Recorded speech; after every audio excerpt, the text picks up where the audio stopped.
रामकृष्ण हरी, मी कृष्ण महाराज कमानकर. कसे आहात सर्व? मस्त, आनंदी राहा, काळजी घ्या. मंडळी, आजचा आपला विषय आहे समाधान. अतिशय सुंदर शब्द आहे समाधान. प्रत्येकाला आज समाधानाची गरज आहे. प्रत्येकाच्या पाठीमागे दुःख आहे, टेन्शन आहे. लोक टेन्शन पायी समाजातून निघून चाललेत. माझी हात जोडून विनंती आहे, आजचा व्हिडिओ हा त्यासाठीच आहे. समाधान कुठल्या बाजारात मिळत नाही. समाधान कुठं विकत मिळत नाही. समजा तुम्ही बाजारात गेले, ₹20 घ्या, कांदे द्या, मिळाले. ₹20 घ्या, टोमॅटो द्या, मिळाले. ₹50 घ्या, भाजीची जुडी द्या, ती मिळते.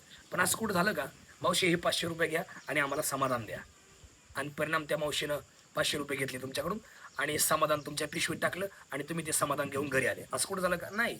समाधानासाठी गरज विचाराची आहे आणि ती म्हणजे सकारात्मक विचाराची गरज आहे, पॉझिटिव्ह विचाराची गरज आहे. म्हणजे कसं, दुसऱ्याच्या सुखात सुख मानलं पाहिजे आणि दुसऱ्याच्या दुःखात दुःख मानलं पाहिजे, तेव्हा माणसं समाधानी होतात. मी तुम्हाला पटवून देईन. हे बघा, हे 2 बोटं आहेत. हे 2 बोटं म्हणजे 2 भाऊ आहेत. हा मोठा संपतराव आहे आणि हा छोटा महादू आहे. दोघे सख्खे भाऊ आहेत. दोघांचे आई-वडील एकच आहेत. पण एकाचा 3 मजली बंगला आहे आणि एकाचं पत्र्याचं घर आहे. तर मला खरं सांगा, तुमच्या मनात जे येईल ते उत्तर कमेंटमध्ये लिहा. महादूचं पत्र्याचं घर आहे आणि संपतरावचा 3 मजली बंगला आहे. तर महादूला जर समाधानी राहायचं असेल, सुखी व्हायचं असेल, आनंदी राहायचं असेल, तर महादूने काय विचार केला पाहिजे?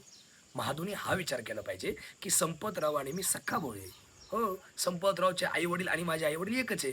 पण संपतराव सर्व्हिसला होता, रिटायर झाला, त्याला पैसे मिळाले. संपतरावचा मोठा मुलगा चांगल्या ठिकाणी काम करतो, त्याला पगार चांगला आहे. संपतरावची मदरली सुनबाई चांगल्या ठिकाणी कामाला आहे, तिला पगार आहे. संपतरावचा मदरला मुलगा आणि छोटा मुलगा शेती पाहतो.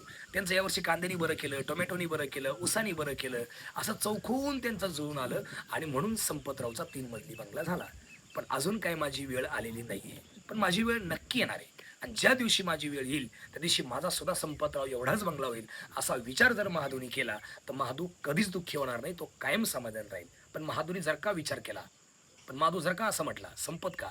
बंगला कसा बांधला मला विचारा." संपतराव सर्व्हिसला होता ना, तेव्हा लय लोकांच्या त्यांनी मुंड्या पिळल्या.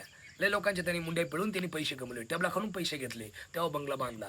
असा जर विचार केला, तर महादू कधीच समाधानी होणार नाही. तो कायमच दुःखी राहील. म्हणून दुसऱ्याच्या सुखात सुख माना, दुसऱ्याच्या दुःखात दुःख माना, कायम समाधानी व्हाल.